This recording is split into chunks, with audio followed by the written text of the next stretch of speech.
Well, you started Charity Water wanting to do things differently. Of course, you had your mission, but you also saw a big problem with nonprofits and charities and how they were run and the perception around them. How did you want to solve those with what you were doing with Charity Water? Well, I think I had the advantage of just not knowing any better. So I was a 30-year-old kid. My only previous experience was 10 years of running around nightclubs as a promoter, and then a volunteer mission, taking pictures in West Africa with a medical mission. So in a way, I had no philanthropic experience, and I didn't know how charities were supposed to operate.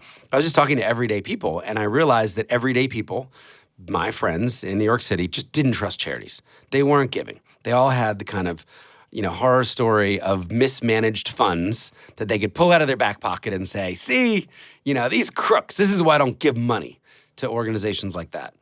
So as I dove a little deeper, I guess this was kind of, informal market research, I realized it was all about where does the money go? How much of the money will actually go to the cause?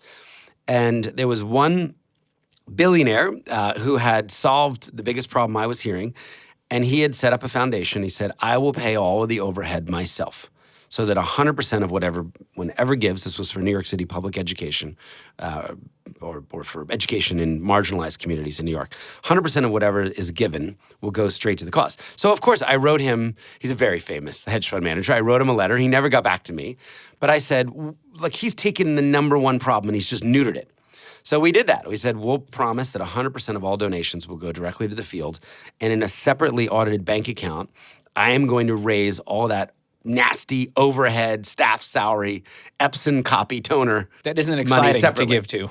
But I believe that entrepreneurs and business leaders would want to build the business. They would want to build the organization. They would want to pay the talented staff if given that value proposition. So we've really run church and state, two separately audited bank accounts now for 15 years. And we have never had a hard time funding the overhead to keep up with the other growth. That's amazing. And just, today at scale, 130 families pay all the overhead. Wow. Millions of donors get to give in the purest way, where whether they give $1 or $100 or $1 million, 100% of that goes. So this model has worked for us and the problem we were trying to solve. I don't push it on others. It's incredibly difficult because you've got to balance these two very disparate asks and, run a more complex business or organization. But it's really worked for us. It's been a competitive advantage. Yeah, transparency in business is becoming more and more important for anyone who supports a company. They want to know what's going on, especially in the nonprofit world. So not only have you done transparency well, but you've done innovation really well in the nonprofit space. Talk to me about some of the things that you've accomplished over the years with innovation and where you guys are at today. I think just the first idea going was a transparency idea. Let's put up every water project we fund on Google Earth and Google Maps. And this was free, but you had to go out there and do it from day one.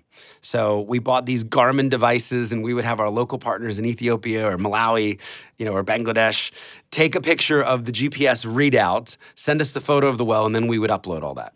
So that was kind of our first just big idea. One of the ideas that I'm really proud of more recently, which has been a hugely complex project, is creating smart wells. So in the same way that, if you've got a nest, you can leave your house and control, know what's going on in the temperature of your house. We wanted to put wells in the most rural areas online. So when a well breaks, it would report its non-functionality up to the cloud, and a repair team could be dispatched to get that community drinking clean water. So we won a $5 million innovation grant from Google, spent another $5 million of R&D, again, all raised separately. And now we've got thousands and thousands of sensors out there, monitoring over 1 billion liters from the most marginalized rural communities in the world, all to the end technology, solving the problem of keeping clean water flowing for years to come. Wow. So that's been, something that's incredibly difficult, working with 28 different labs and, manufacturing in China and chip shortages and all the myriad complexities that we've had to deal with over the last couple of years. But could just be game-changing for the water sector. And this is all open source. So this is not even proprietary technology. We want other governments, we want other NGOs to use this.